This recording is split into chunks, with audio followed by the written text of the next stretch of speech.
Dzień dobry Państwu. Mam przyjemność otworzyć to dzisiejsze forum. Szanowni Państwo, witam na 5. Forum Edukacji Zawodowej Europass, Euroguidance i EWET organizowanym przez Fundację Rozwoju Systemu Edukacji we współpracy z towarzyszącym tutaj wydarzeniem Skills Poland.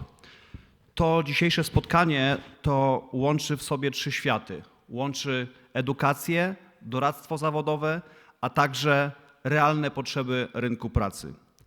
Polski rynek pracy od lat mierzy się z niedoborem wykwalifikowanych pracowników. Jednocześnie rośnie presja międzynarodowej konkurencji, co zmusza polskie przedsiębiorstwa do szybkiego rozwoju, automatyzacji i podnoszenia jakości produktów i usług.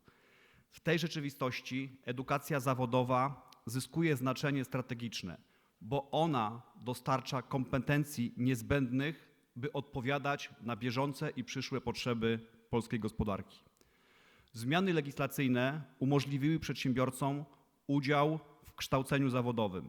Dzięki temu w wielu regionach obserwujemy współtworzenie programów nauczania, doposażanie pracowni, organizowanie praktyk i staży uczniowskich, tworzenie klas patronackich, a także prowadzenie ośrodków egzaminacyjnych w zakładach pracy.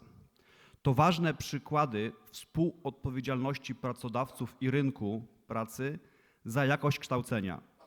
Jednakże pracodawcy podkreślają, że obowiązujące przepisy nie zawsze ułatwiają współpracę.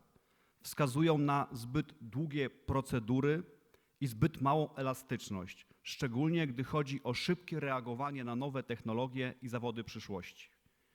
W krajach rozwiniętych z kulturą kształcenia zawodowego decyzja o wyborze zawodu wspierana jest przez profesjonalny sztab i system doradztwa obejmujący zarówno szkoły, jak również administrację i pracodawców. Tam, gdzie doradztwo działa dobrze, młodzi ludzie trafniej wybierają ścieżkę kształcenia, są bardziej zmotywowani, a ich kompetencje lepiej odpowiadają potrzebom rynku pracy.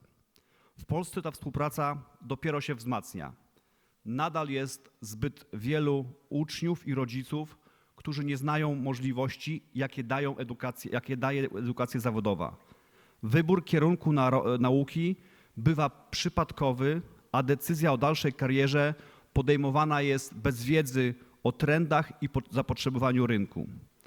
Rozbudowanie systemu doradztwa od szkół podstawowych przez ponadpodstawowe aż po centra informacji zawodowej musi stać się priorytetem. Program Europass porządkuje kompetencje, wspiera ich dokumentowanie i ułatwia prezentowanie ich pracodawcom w kraju i za granicą.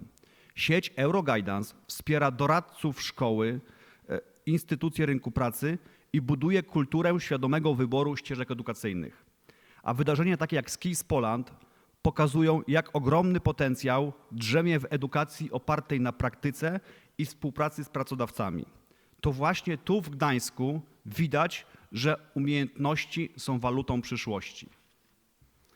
Aby wykorzystać ten potencjał, potrzebujemy stabilnych partnerstw między szkołami i przedsiębiorcami z jasnymi zasadami współpracy i możliwością szybkiego reagowania na potrzeby poszczególnych branż. Rozbudowanego systemu doradztwa zawodowego obejmującego uczniów, rodziców i nauczycieli. Elastycznych ścieżek tworzenia i modyfikowania kierunków kształcenia, a także w formule eksperymentu pedagogicznego. Wsparcia w szkoleniu kadry nauczycielskiej, szczególnie w obszarze technologii przemysłowych i zmian cyfrowych. Lepszej komunikacji wartości kształcenia zawodowego, opartych na danych, przykładach i realnych korzyściach. Europass, Euroguidance i mobilność Europuls wspólnie tworzą system, który pozwala uczniom zdobywać kompetencje w praktyce, rozwijać się w międzynarodowym środowisku i przenosić swoje umiejętności między regionami i krajami. To system otwarty, nowoczesny i coraz lepiej zintegrowany z gospodarką europejską. Dzisiejsze forum pod hasłem Od uczenia się do rynku pracy – nowa era kształcenia zawodowego jest więc więcej niż postulatem. Jest miejscem rozmów i o wspólnej odpowiedzialności za przyszłych pracowników i za konkurencyjność gospodarki, za jakość edukacji i za to, by młodzi ludzie wybierali zawód nie z przypadku, lecz z przekonania i w duchu pewności o własną, stabilną, spójną i dostatną przyszłość. Dziękuję bardzo Państwu.